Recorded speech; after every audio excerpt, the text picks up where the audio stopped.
ప్రియమైన సోదరులకు యేసుక్రీస్తు నామములో శుభములు. దేవుని యొక్క కృప మీకు కలుగునుగాక. ఈరోజు దేవుడు మనకిచ్చిన మాట అపొస్తలుల కార్యములు 4వ అధ్యాయం 10వ వచనం. మీరందరూ ఇశ్రాయేలు ప్రజలందరూ తెలుసుకొనవలసినదేమనగా, మీరు సిలువ వేసినట్టు మృతుల్లో నుండి దేవుడు లేపినట్టు నజరేయుడైన యేసుక్రీస్తు నామముననే వీడు స్వస్థత పొంది మీ ఎదుట నిలుచుచున్నాడు. ఈ మాటలు పేతురు గారు అక్కడున్న ఇశ్రాయేలుకి అందరికీ, పెద్దలకు అందరికీ తెలియజేస్తున్నట్టుగా మనం చూడగలం.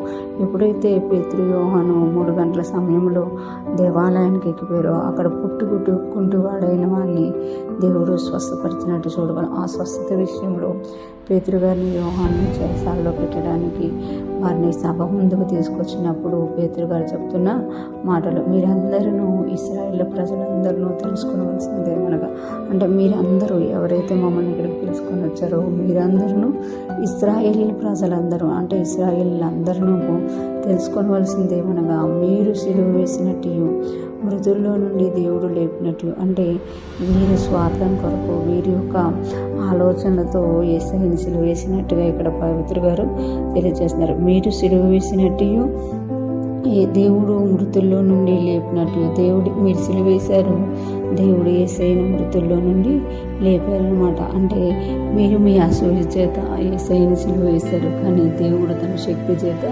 యేసయ్యను మృతుల్లో నుండి లేపారన్నమాట. లేపినట్టు నజరేయుడైన యేసుక్రీస్తు నామమునే వీడు స్వస్థత పొంది, అంటే నజరేయుడైన యేసుక్రీస్తు నామమునే వీడు స్వస్థత పొంది మీ ఎదుట నిలుచుచున్నాడు. అంటే ఈ స్వస్థత చేసింది మేము కాదు, దేవుడు అని ఇక్కడ తెలియజేస్తున్నమాట. దేవుడే యొక్క కుంటివాడిని స్వస్థపరిచాడు, కానీ మేము కాదు.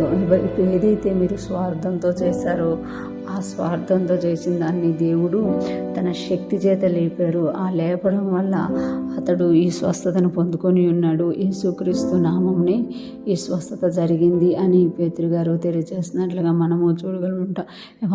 పేతురు యోహాను చేత జరిగిన ఆ విషయం వారు ఘనత తీసుకోకుండా ఏ శక్తి చేత ఏ నామంలో వారు చేశారో ఆ నామానికి ఘనతనిస్తున్నట్టుగా మనం ఇక్కడ చూడగలమన్నమాట. ఈరోజు ఫ్రెష్మన్ ఉంటున్న ప్రతి ఒక్కరూ జ్ఞాపకం చేసుకోండి, దేవుడు మన ద్వారా ఎన్ని కార్యాలు జరిగించినా వాటన్నిటికీ మనకు కాదు ఘనత రావాల్సింది దేవునికి అన్నమాట.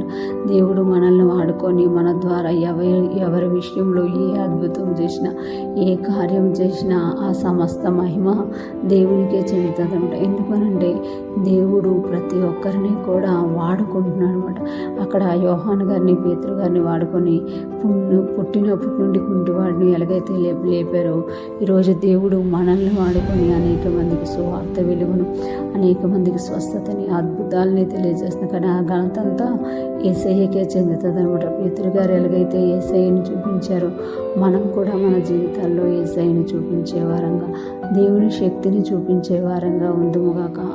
అనేక మందిని యేసుక్రీస్తు ఎద్దుకు నడిపిస్తూ ముందుకు సాగిపోదుముగాక. ఆమేన్.